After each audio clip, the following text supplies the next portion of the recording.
Hey, my little ragamuffins, what's up?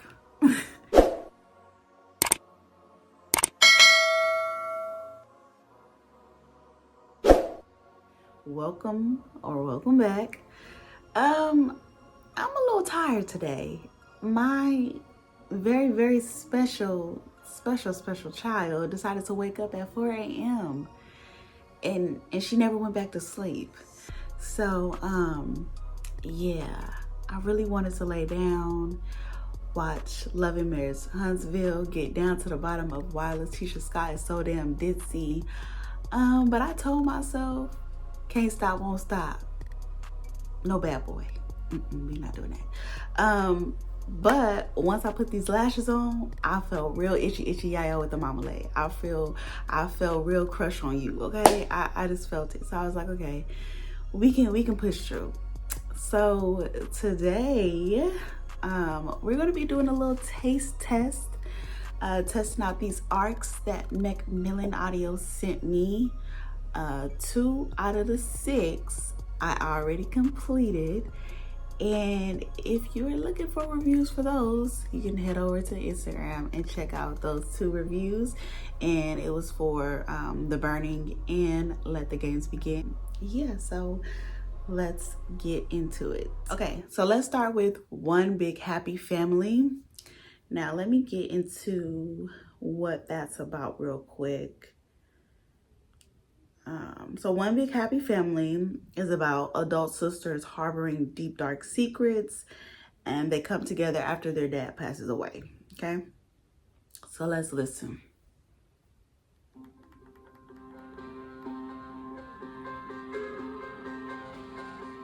We didn't need this. Macmillan Audio presents One Big Happy Family by Jamie Day. Read for you by Saskia Marleveld. Is it too fast? Let me slow it down a little bit. I'll be listening on like 1.75. Part 1. The Precipice. She going too slow. Chapter 1. The power flickers on and off, as if the hotel is taking a dying gasp. I draw in a breath and hold it, but thankfully the lights come on as the wind dies down. It's cold comfort. In a matter of time, they'll go out again, and eventually they'll stay out. I'm standing in the alcove directly off our great room, with my hands clenched into fists. The anticipation is killing me. Driving rain pelts the exterior like thousands of fingers tapping against the roof and walls. A monster is knocking to get in. This particular monster has a name. The meteorologists call him Larry, the most powerful hurricane to ravage the coast of Maine since Gerda made landfall back in 1969. A large tree is blocking the steep road leading up to the Precipice Hotel. The road itself is a rolling river of mud, impassable on foot or by car. There is no way out, no place for me to go. But I can't stay here. I scope out my surroundings, planning my escape route before the lights go out again. Sure enough, a fresh gust gradually crescendos into a loud roar. The hotel shakes, and just as I feared, everything goes dark. My breath catches in my throat as a band of fear pulls tight across my chest. I turn around, taking a tentative step forward, trying to orient myself in this void. Memory is my guide. I've worked as a housekeeper here for the last 2 years. Chambermaid is my official title, which is super outdated, misogynistic, and way uncool. But so was my boss. I should know this place like the back of my hand, but anxiety seems to have short-circuited my brain. My biggest problem is that this hotel is full of stuff. It's like an antique shop of countless treasures and curiosities, transformed into a funky travel destination in nowhere, Maine. If I have my bearings, the grand staircase in our great room is to the left, but that goes to the 2nd floor, and I want to go out, not up. There's an exit through the foyer, and I inch my way toward it. I don't have much time. I take several small, cautious steps, keeping both hands in front of me, using them like antennae to sense my surroundings. Outside, the wind continues to wail. In my whole life, all 19 years of it, I've never heard such a terrible, bone-rattling sound. The gusts shake the walls of this sturdy structure in an unending shudder. My breath sputters no matter how I try to calm myself. Just when I think I'm nearing the foyer, my foot connects hard with what I'm sure is a table leg. The contact makes a loud thud, and I hear the sound of breaking glass when something, a tall vase perhaps? Come on. crash reverberates, no doubt giving away my position. I go completely still, eyes pointlessly probing the inky gloom, ears fighting to pick up any noise other than the wind. Another fierce gust shakes the windows, and my nerves with equal measure. Terrified, I can't move from where I stand. Somewhere behind me, the three Bishop sisters are cloaked in this impenetrable darkness. Only one question remains. Which sister is coming to kill me? Okay, that was a interesting start. Very descriptive, which I can appreciate because it helped me really visualize the scene, scope the scene out, very suspenseful. Like, listening to them last couple of sentences, I was like, "Ooh, who about to get you? Which sister is it?" So yeah, that was one big happy family, and I think I'm gonna start that one next, probably this week because it comes out, I think, the 15th. So next up, we'll listen to Trouble in Queenstown. Now, Trouble in Queenstown comes out on the 15th too, and it's about a private investigator who returns to her hometown to find a sense of peace, but as soon as she takes a job for the mayor's nephew, secrets and ugly truths are revealed, and a murder shatters the city. So let's go ahead and listen to that. Hopefully don't nobody call me. Maybe let me put my phone on Do Not Disturb, because I will not be disturbed, okay? Here we go.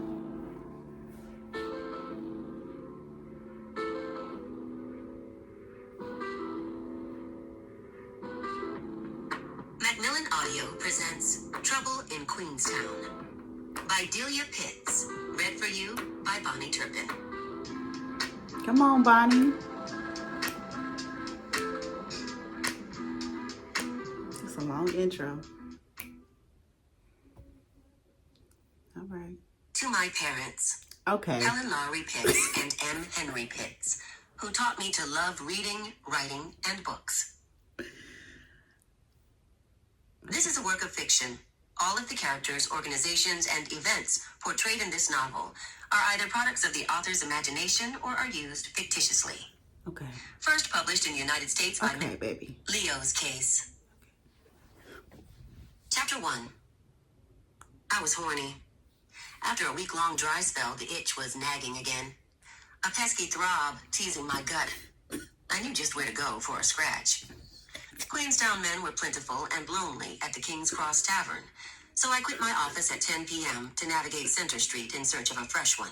That's some dick? Private investigator was a new line for me. No sergeant with daily assignments anymore. No academic dean setting my agenda. Now I made my own hours, worked my own cases. Small bore stuff, divorces, employment backgrounders, process serving. Skippy dough for measly jobs. A monthly retainer from my partner eased finances, but I was my own boss. Evander Myrick Investigations. The tag looked slick on business cards, snappy on the front door. Bearing my father's name gave an advantage to me. Until they met me, most clients assumed I was a man. I lost a few bigots who couldn't swallow the shock, but most people stuck. Gusts skidded from the frozen surface of Lake Trask, whipping my calves as I trotted against the red light. Snow glare lit the street, mocking the flicker of leftover Christmas decorations dangling from lampposts. I worked late every night this week. I deserved my prize. The tavern promised easy rewards. At the bar's entrance, I planted my boots on the mat and scraped until little Matterhorns of snow gathered in the treads of the rubber carpet. Icicles lined the roof overhang, their drips seeping inside the collar of my wool coat. Before I could jerk the handle, a patron barreled out. I recoiled, arms spread to regain my balance. The man pushed a plaid cap off his nose and peered at me. He slurped, "Baby." More gargles. A leer exposed his tongue. "Oh, baby." White guy, my height, 5'9", maybe 30 pounds heavier. I stepped right, he followed, arms stiff. The lunge carried his hand to my breast. He squeezed. Ooh, yeah, baby. The growl slathered my face with fumes of rye whiskey and salted peanuts. I chopped the edge of my hand to his throat. I know His that's eyes right. bulged. A fat tear dripped. Jaw wobbling, he swiped his lids. He swung a fist and grazed my coat button. I shot a left jab to the point of his chin. No body weight, just a burst of energy from shoulder to wrist.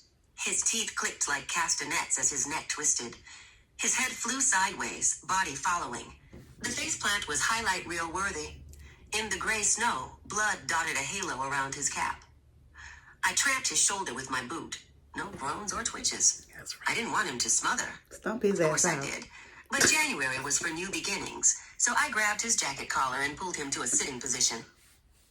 Orange stripes of hair slanted across his brow. His lids shivered like mice were running under them. Saliva bubbled at the crack of his lips. Propped against the cement foundation of the tavern, my sparring partner looked like a puppet with his strings cut. The fight was a nice warm-up round. I rolled my shoulders and shook my hands to release the tension. Now for the main event. I jerked open the green door and stepped across the threshold. I'd shed the icicle water inside, where the bartender, Mavis Jenkins, could rebuke me. It was our standard game. I'd commit an outrage, Mavis would tut-tut. The moral balance kept us both sharp. I flapped my arms against my flanks. I took a census of the dimly lit room. Mid-January dragged down the numbers. 5 white men sat at tables, arrayed along the perimeter. 3 white men hunkered at the horseshoe-shaped bar. 4 black men and 3 Latinos clustered at tables near the swinging kitchen doors at the rear. I pulled the racial math of every room I entered, in case I needed allies, or witnesses, or alibis. The bartender and I were the only black women on the premises. She owned the tavern. I was a private detective. Grit, if not math, was in our favor tonight. I smiled at my friend and flicked water from my ears. Mavis Jenkins was short, round-hipped, and light-skinned. Lanky and slim, I was her dark foil. I shrugged off the coat, pinched my knit beret, and hung both on pegs to the left of the door. I knew your mama from way back, Vandy Myrick. The bartender's voice rumbled toward me. And Alma Myrick didn't raise her child in no barn. Stop messing my floor. Got it, I said. Not an apology, but close. I crossed the wide planked floor at a measured pace. I flexed my left hand, checking for pain. The knuckles stung. Tomorrow I'd feel the ache in my rotator cuff. But I rolled easy, arms still, head high. I heard breaths drawn, held, then spewed as I passed. I looked fine for 47, so I gave my audience a good eyeful. I reached the bar stool opposite Mavis and tossed her a wink. I tugged my sweater, smoothing its hem over my hips. Leaning close, I delivered the news. You got a spill on your front stoop. I balled my left fist on the bar top, rolling the knuckles. Mavis glanced at the scratched skin. Need to call the cleanup crew? Nah, you're good. He'll find his way home. Tidy Sutton was drunk on his ass when I refused him another round. He called me every name but a child of God. So when Tidy stumbled out, I figured he'd meet some kind of trouble. That booze hound was Tidy Sutton? Surprise tweaked my voice. He anchored the defensive front line for the Panthers varsity team. Always cleaned up, huh? Mavis got the old nickname's simple-minded joke. Well, those high school glory days are long gone. She swiped her cloth over a non-existent smudge. For all y'all. I settled into the green leather cushion, grinning. When you're right, you're right. My head tilt subbed for regret in our little play. As usual. About time you learned that. You've been back 7 months and still thick as a side of beef. Queenstown was my childhood home.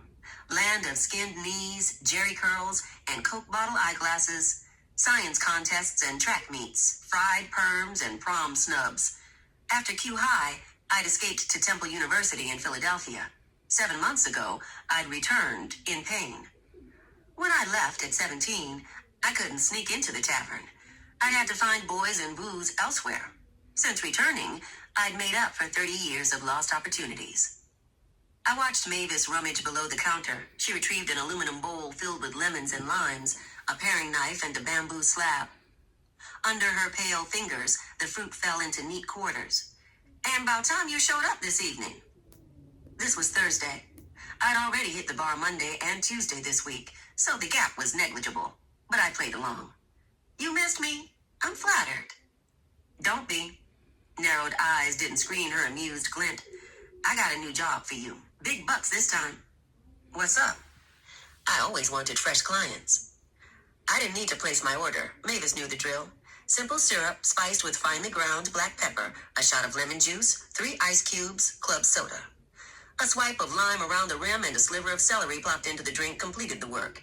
No gin, no vodka, nothing but fizz. A mocktail minus the ironic name. She set the glass on a coaster between my forearms. I sipped and sighed. This Virgin Tom Collins is the best you've made so far. You say that every time, she growled, and every time I ask you to skip calling it Virgin. Dry for a year, I'd quit cold turkey. There were times when my tongue curled with longing and doubts clanged through my head, but I'd made a promise to my daughter. Sticking to that pledge held my life together, like a staple clamped in the corner of a frayed letter. Shredded or ripped, I was going to keep my promise to Monica. Lower your voice, girl. Whispering, Mavis swiveled her head. You call it Clean Collins, if you gotta name it. Here.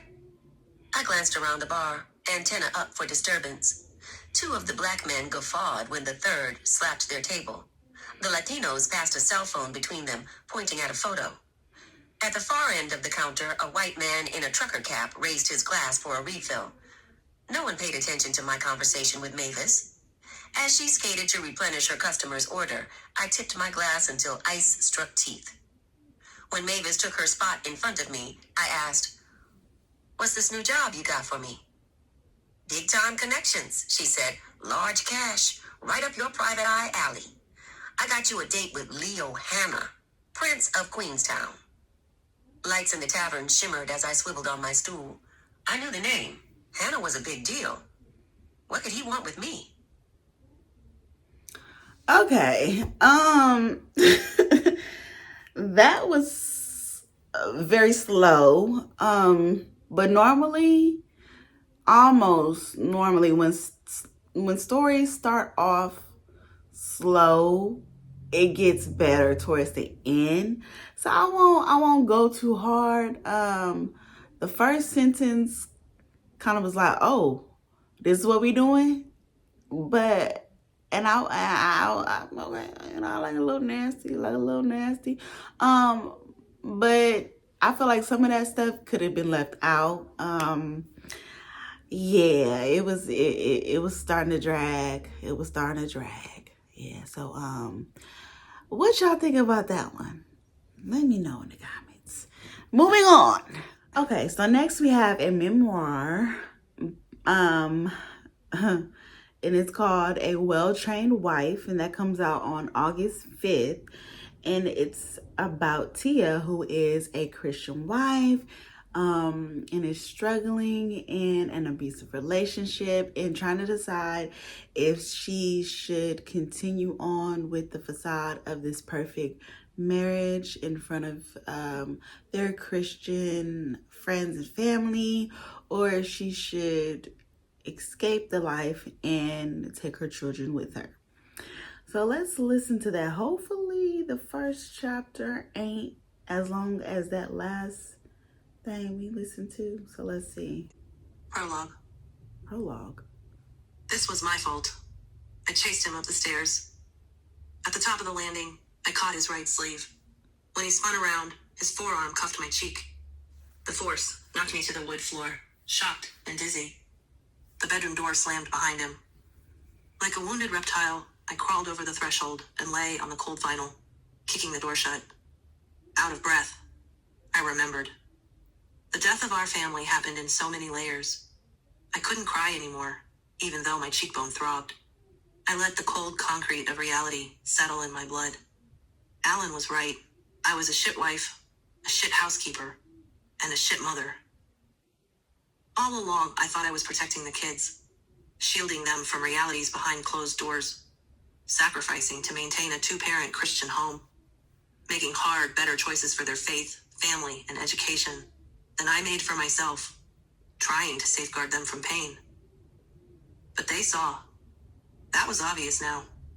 And staying meant raising sons who hit women. Staying meant raising a daughter who stayed with the man who hit her. And that would be my fault. I'd be the one who taught them life like this was okay. I didn't just let erratic violence continue happening. I helped by refusing to leave. Good mothers don't let this happen to their kids. I swallowed. How does a nothing woman, a failure, make it out of here with them alive? I was a 33-year-old hag, wrinkled, sallow-cheeked and plain. So much older than my years. I didn't have education or a real job. I'd convinced everyone our lives were picture perfect. Not even my parents knew the truth. So where the hell could I turn now that I realized our survival was tangled in lies?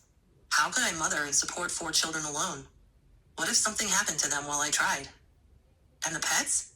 Who takes in a woman with 4 kids, 3 chickens, 2 dogs, and too many cats to count? Girl, fuck them What about animals. school? Would I have a job and make it home in time to ask them about their days? Would I even still be their mom? I cringed at the thought of a judge denying me custody. The floor creaked beneath me, footsteps in the hall.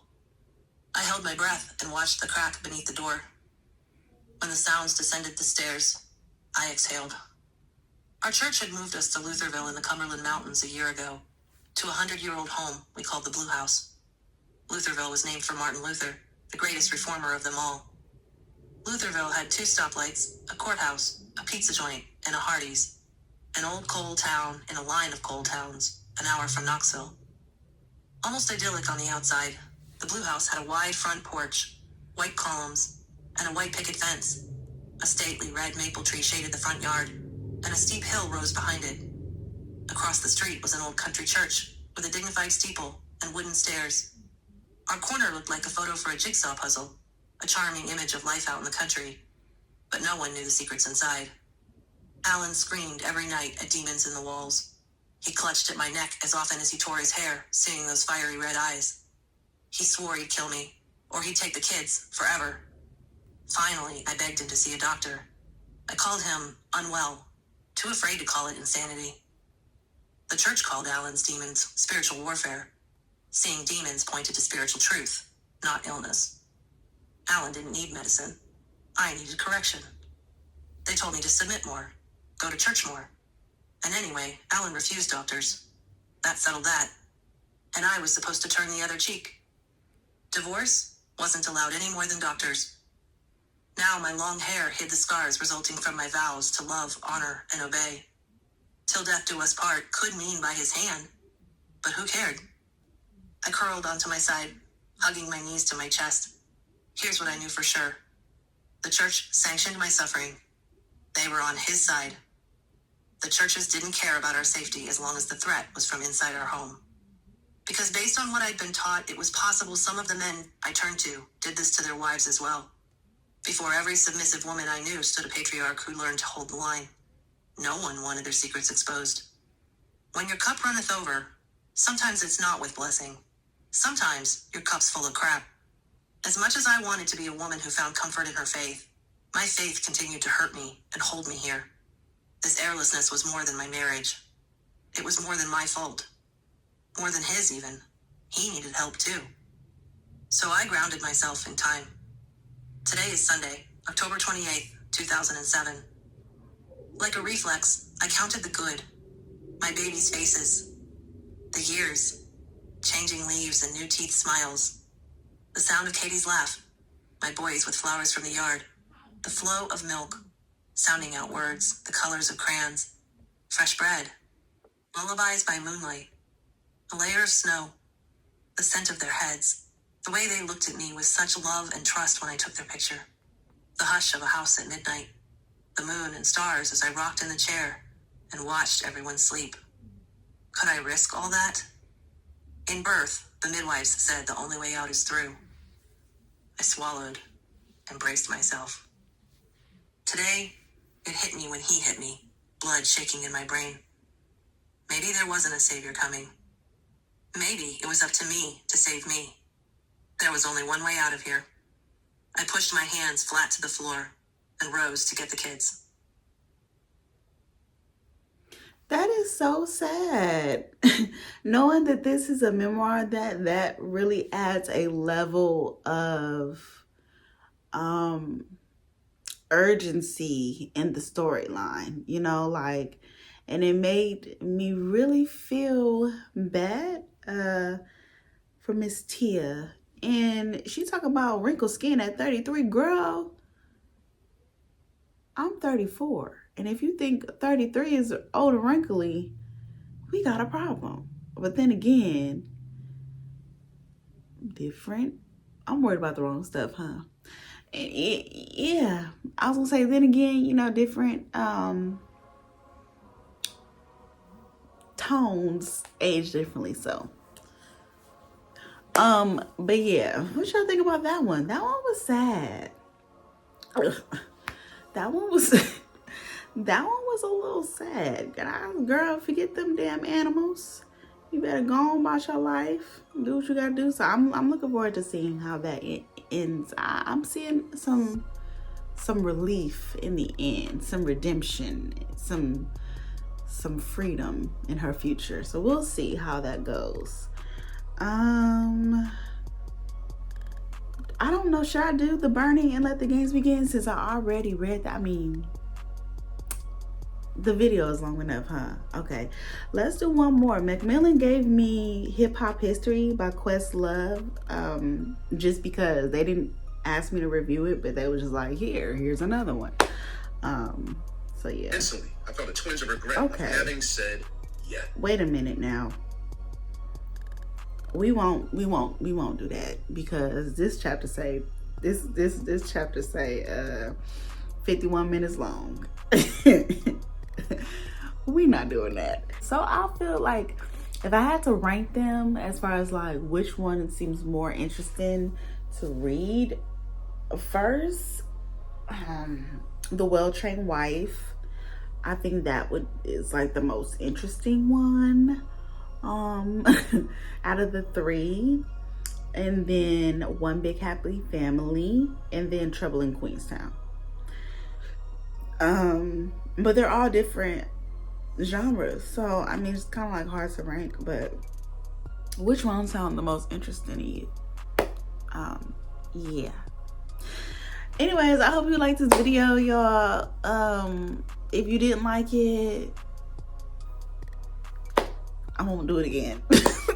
So, because each month Macmillan gives me 5 different audiobooks to review. So if you like this video, let me know in the comments, and maybe this is something we can do every month. You guys can sit down and with me, and we can listen to the first chapter and try to decide which one we want to read first, or want me to read first.